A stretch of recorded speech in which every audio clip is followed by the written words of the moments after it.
جو ہے عثمان سے میرے آقا فرماتے ہیں اے عثمان دیکھو وہ جو ہے جنت البقیع بڑی اچھی جگہ ہے، ذرا دیکھ کر تو آؤ۔ حضرت عثمان گئے، وہ ایک یہودی کے قبضے میں تھا قبرستان، حضرت عثمان گئے، جانے کے بعد اس سے سودا کیا، بتا قبرستان کتنے کا ہے؟ اس نے بتایا، سودا کر کے اللہ کے رسول کی بارگاہ میں پیش کر دیا، یا رسول اللہ قبرستان اپنا ہو گیا۔ حضور فرماتے ہیں عثمان میں نے تو دیکھنے کے لیے کہا تھا، لیکن میرے عثمان کہتے ہیں یا رسول اللہ آپ نے یہ بھی تو کہا تھا جاؤ دیکھ کر آؤ، وہ کتنی اچھی جگہ ہے۔ جس کو آپ اچھا کہہ دیں وہ یہودی کے ہاتھ میں اچھا نہیں لگتا بلکہ وہ اپنے ہاتھوں میں اچھا لگتا ہے۔ میرے رسول نے یہ فرمایا تو آپ نے فرمایا اے عثمان تو نے دو مرتبہ جنت کو خریدا، اور آپ نے فرمایا تھا اب اگر عثمان جو بھی کرے لیکن اللہ اسے کوئی نقصان نہیں پہنچائے گا، بلکہ جو بھی کچھ کرے اللہ اسے جنت میں ہی جگہ عطا فرمائے گا۔ سبحان اللہ۔ دو مرتبہ جنت کو خریدنے والا عثمان، دو مرتبہ اللہ کے رسول سے جنت کا سودا کرنے والا، اور دو اپنی جو ہے بیٹیوں کو اپنی جو ہے نکاح میں لینے والا۔ تاریخ میں آیا ہے کسی بھی نبی کی دو بیٹی، حضرت آدم سے لے کے عیسیٰ تک کسی بھی نبی کی دو بیٹی ایک کسی شخص میں نہیں عطا ہوئی ہے۔ یہ میرے عثمان کا ایک خاصہ ہے کہ صرف نبی کی بیٹی نہیں بلکہ نبیوں کے سردار کی بیٹی آتی ہے۔ سبحان اللہ۔ اگر کسی بڑے کی بیٹی تمہارے ہاں آئے پھولے نہ سمائے جاتے ہیں، پھولا پٹھان کی بیٹی ہے، پھولا جو ہے خاندان کی بیٹی ہے۔ ارے یہ خاندان، یہ پٹھان صاحب، یہ لوگ جو ہے ہمارے جو ہے کتنے بھی بڑے ہو جائیں یہ میرے آقا سے بڑے نہیں ہو سکتے۔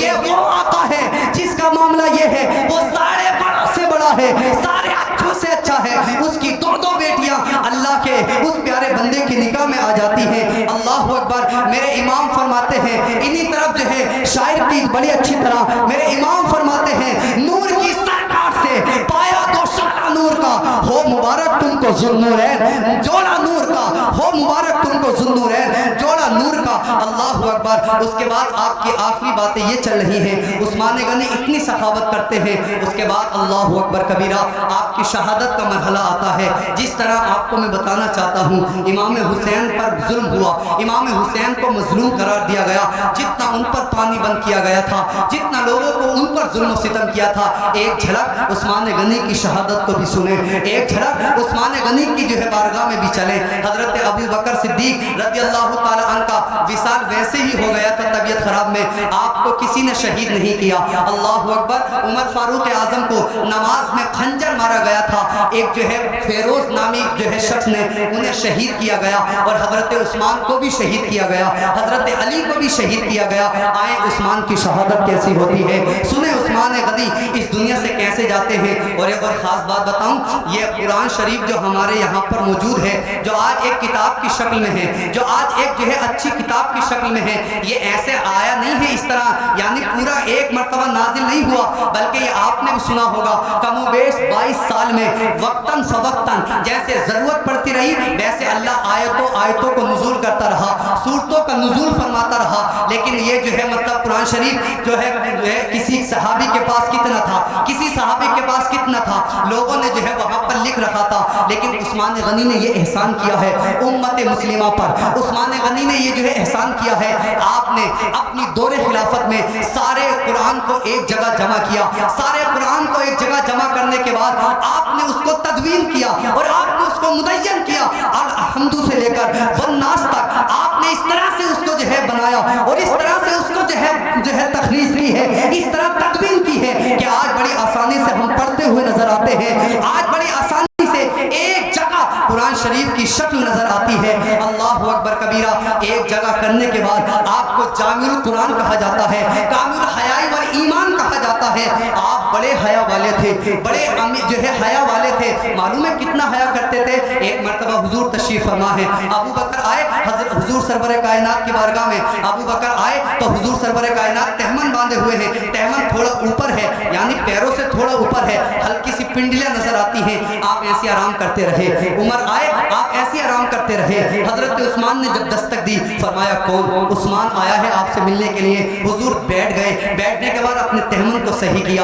اللہ اکبر۔ میرے وہاں پر اور جو صحابہ تھے ابو بکر و عمر عرض کرتے ہیں یا رسول اللہ ہم آئے آپ لیٹے رہے، عمر آئے آپ لیٹے رہے، عثمان آئے, آپ نے اپنی پوزیشن اچھی کی, آپ بالکل اچھی طرح بیٹھ گئے. میرے رسول نے فرمایا اور میرے صحابہ, جس سے میرا اللہ بھی حیا کرتا ہے, جس سے فرشتے بھی حیا کرتے ہیں, میں اس عثمان سے کیوں حیا نہ کروں؟ یہ میرا عثمان وہ ہے جس سے فرشتے اور اللہ بھی حیا کرتا ہے, تو میں بھی اس عثمان سے حیا کرتا ہوں. آپ کو پتا ہے, آپ کو معلوم ہے, رفیق کہتے ہیں اچھے دوستوں, رفیق کہتے ہیں پکے دوستوں. آپ کا دنیا میں کوئی دوست ہوتا ہے, آج ہم دعا کرتے ہیں مولا جنت میں حضور کا پڑوس نصیب فرما, آج ہم دعا کرتے ہیں مولا جنت میں ہمیں حضور کا پڑوس نصیب فرما دے. لیکن آئے عثمان کی شان سنیں, آئے عثمان کا وقار سنیں. اللہ کے پیارے رسول نے فرمایا, لوگوں جس طرح دنیا میں تمہارے رفیق ہوتے ہیں, جس طرح دنیا میں تمہارے دوست ہوتے ہیں, اسی طرح بلا تمثیل اور بلا تاخیر میرا عثمان جنت میں رفیق ہوگا, میرا عثمان جنت میں دوست ہوگا. آپ ذرا بتائیں, جنت میں دوست کا مزدہ, جنت میں دوست جیسی سعادت میرے عثمان کو عطا ہوئی ہے. اللہ اکبر کبیرہ. آپ کو شہید کس طرح کیا جاتا ہے؟ آپ نے اللہ اکبر دور خلافت سنوارا, بڑی اچھی اور بڑے نرم مزاج تھے, کسی کو کچھ کہتے نہیں تھے, بڑے جو ہے چپ چاپ رہنے والے, بہت ہی اچھے. اللہ اکبر کبیرہ.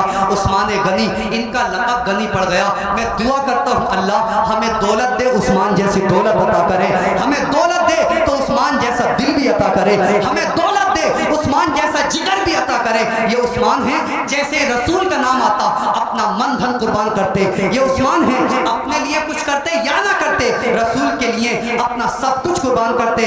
بڑا مشہور واقعہ ہے, دو لفظوں میں بیان کر کے آگے چلتا ہوں. ایک آیا رسول کی بارگاہ میں, عرض کیا مال کی ضرورت ہے, حضور نے فرمایا جا عثمان کے پاس چلا جا, وہ تمہیں مال دے دے گا. جیسے قریب گئے گھر کے, عثمان اپنے غلام کو ڈانٹ رہے ہیں, تو نے اس کھانے میں نمک زیادہ کر دیا, اگر اس کو روک لیتا تو یہ نمک کل کو کھانے کے کام میں آ جاتا.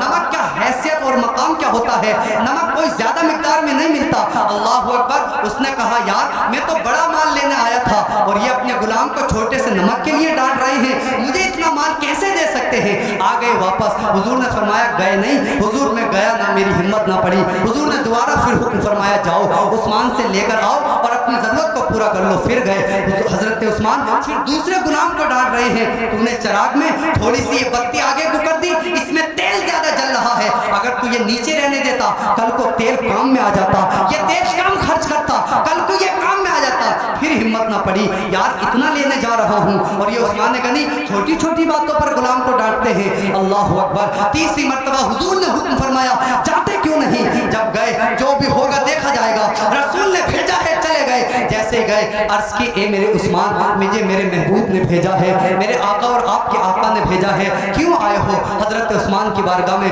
وہ بندہ عرض کرتا ہے, اے میرے جو ہے عثمان, اس لیے آیا ہوں, مجھے مال کی ضرورت تھی, رسول کی بارگاہ میں گیا تھا, حضور نے آپ کے پاس بھیج دیا ہے. میرے عثمان نے اتنا سنا, میرے محبوب نے بھیجا ہے. ہاں جو ہے عثمان, آپ کے ہی آقا, میرے آقا نے بھیجا ہے.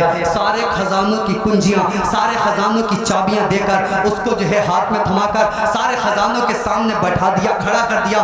جا جتنا دل کرے اتنے لے کر چلا جا, جا جتنا دل کرے اتنا نکال کر لے کر چلا جا. حیرت میں پڑ گئے, پریشان ہو گئے. اے عثمان سوچتے رہ گئے, میں نے تو آپ کے بارے میں کیا سوچا تھا. جیسے ہی عثمان سے سوال کر لیا, ایک سوال کرنا چاہتا ہوں, آپ سے پہلے 2 مرتبہ چکر لگائے تھے لیکن ایسا کچھ نظر نہیں آیا, معاملہ کیا ہے؟ آپ نے فرمایا تھا یہ مال جو میں روک رہا ہوں, یہ مال جو یہ صرف کرنے سے روک رہا ہوں, جتنا کچھ جمع کر رہا ہوں, یہ سب میرے محبوب کے لیے ہے, میری جان میرے آقا کے لیے, میرا مال میرے آقا کے لیے ہے. اللہ اکبر. آج کچھ لوگ ہیں مال کی پیش کر کے اپنی جان کو بچانا چاہتے ہیں, لیکن یہ میرے جو ہے عثمان ہیں. جنگ تبوک کے موقع پر 1000 سواری دینے کے بعد صحابہ سوچتے ہیں شاید عثمان نہیں آئیں گے, لیکن عثمان جب جنگ کے لیے صفیں لگ رہی تھی, لوگ صفوں میں کھڑے تھے, عثمان سب سے آگے سب میں نظر آئے, سب سے آگے نظر آ رہے ہیں. لوگوں نے پوچھا عثمان تم نے تو مال بتیرا دے دیا تھا, تم کیوں آ گئے؟ تمہیں تو اللہ کے رسول نے ویسے ہی جنت کی بشارت دی. آپ فرماتے ہیں صرف مال میرے آقا کا نہیں ہے بلکہ یہ جان بھی رسول اللہ کے لیے ہے, سبحان اللہ, بھی رسول اللہ کے لیے ہے. یہ ہے صحابہ جنہوں نے ایسی قربانیاں اپنے آقا کی بارگاہ میں پیش کی ہیں. تو کیوں نہ ہم ان کا ذکر کریں, کیوں نہ ہم ان کی بارگاہ میں خراج عقیدت پیش کریں, کتنا جو ہے قربان کیا ہے.